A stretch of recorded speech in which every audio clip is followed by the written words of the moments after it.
ባህሪ በጣም አስቸጋሪ ነበር እና ምን ሆነ መጨረሻ ላይ ከሁለተኛው ሚስቴ ጋር መኖር ሲጀምር ስራ አልነበረኝም፣ ምንም አይነት ስራ አልነበረኝም። ግን ያው እሷ በጣም ሰፖርት አድርገኝ ነበር፣ ታግዘኝ ነበር ምናምን።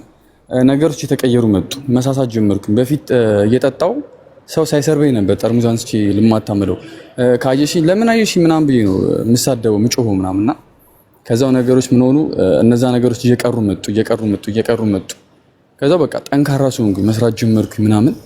ይሄ በፊት የነበረው ባህሪ እየቀረ መጣ። ከዛው በዛ መሃል አጋጣሚ በራሴ በተማርኩበት ስራ አገኘሁኝ። መካኒካል የተማርኩት። ከዛው ስራ አግኝቼ ስራ መስራት ጀመርኩኝ።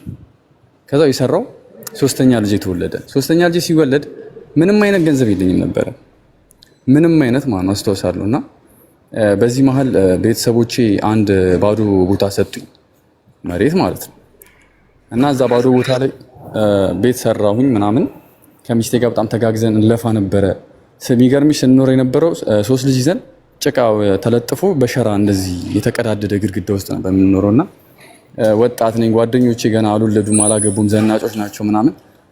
በዛ ላይፍ ውስጥ እየኖርን በጣም ህይወት አስቸጋሪ ሲሆንብን ሚስቴን ግዴታ ወደ አረብ ሀገር መላክ ነበረብኝ። አረብ ሀገር ላኳት እና እሷን አረብ ሀገር ልኬ እኔ ልጆቹ ማሳደግ ጀመርኩኝ።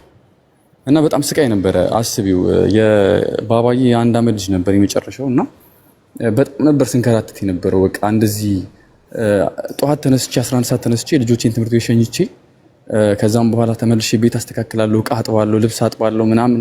አስበሽዋል 3 ልጅ መሸኘት ትምህርት ቤት። ከዛም በኋላ እንደዛው ከነ ሊጤ ስወጣ ጓደኞቼ መንገድ ላይ ያዩኝ ነበርና በጣም ይሳለቁብኝ ነበረ። ግን ሰላም ብለውኝ እንዳለፍኳቸው ይሄ ዲጣም ብለው እንደሚወቅሱኝ ያውቅ ነበርና ያ ነገር ሲደራረብ ሳይኮሎጂካሊ ትንሽ መጎዳት ጀመርኩኝ። በቃ መጨነቅ ጀመርኩኝ። ራሴ በቃ መመለስ አቃተኝ። ቤተሰቦቼ እኔን ከዚህ ጋር የሆነ የሚሉኝ ነገር አለ፣ ጓደኞቼ የሚሉኝ ነገር አለ። በወጣትነት በልጅነት ከልጅ ጋር ተሰባበራለህ ከነ ሊጣ ምናምን ባል ነበርና የሆነ ቪዲዮ ሰራሁኝ የዛሬ አመት። የሆነ ቆንጆ ቪዲዮ ሰራሁኝ። ቪዲዮ አሁን አለ ወደ 1.1 ሚሊዮን ቪው ታይቷል። በዚህ እና ያደሺ ምናምን ሁላ አግኝተው አውርተውኝ ሰፖርት አድርገውኝ ምናምን አግዘውኛልና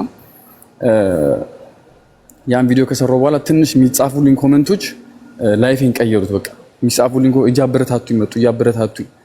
ብዙ ጊዜ ያመኝ ነበር እንደዚህ ውስጤንና የ8 ዓመት ህመም አለብኝ እንደዚህ የሐሞት ጠጠር ምናምን ተብሎ ሰርጀሪ ምናምን ለመሰራት የሚገርምሽ ማለት ነው ከልጆቼ ጎሮሮ ላይ አልቀንስም ለህክምና ብዬ እስከዛሬ ያ ህመም አለና ምን ሆነ መጨረሻ ላይ ልክ እኔ ይሄ ነገር እየሆነ ለሊት ላይ ባባዬን ያመውና ከምሽቱ 7 ሰዓት ላይ ባባን አዝየው እንደምንም አስተኝቼው ገና ሳልተኛ ይነጋብኛል። 11 ሰዓት እነሳለሁ።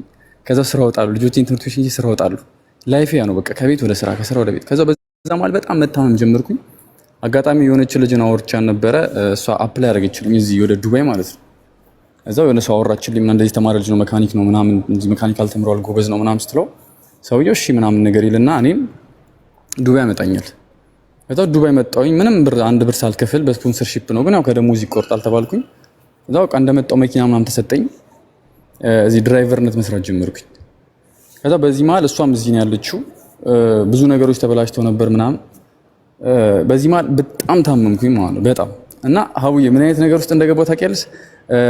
ልጆቼ በጣም ነው የሚወዱኝ። ማከዳዬ ሲነግሩኝ የቡክ አለ የባንክ ቡክ አለኝና ቡኬን አቅፋት ነበር የምተኘው እያለቀሰች ማለት እና ያን ነገር ማንንም አልተረዳትም ነበር ታውቂያለሽ። በዛ ስቃይ ውስጥ ሆኜ ህመሜም እዚህ ጋር ተጨምሮ ሌላ ስቃይ።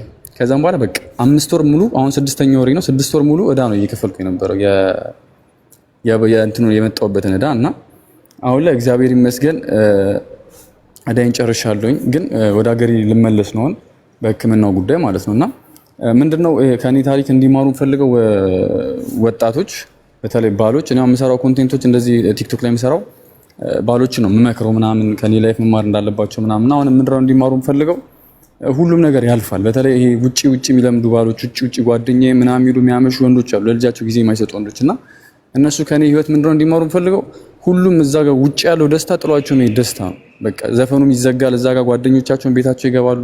ሲገቡ ግን የሚጠብቃቸው ሚስታቸውና ልጆቻቸው ውስጥ ተኝተው መኝታ ቤት፣ እነሱ መኝታ ቤት ሳሎን ጨለማ ሳሎን የሚጠብቃቸውና እንደዚህ አይነት ላይፍ አይጠቅማቸውም። እኔ በወጣትነቴ በ29 ዓመቴ ብዙ ነገር አይቻለሁኝና አቡዬ እዚህ ቤት ስለገባው በጣም ነው የማመሰግነው። ያው ከዚህ ታሪኬ ትንሽም ትማራላችሁ ብዬ አስባለሁ። ወንዶች በጣም ክበር ይልኛ አቡዬ፣ አመሰግናለሁ በጣም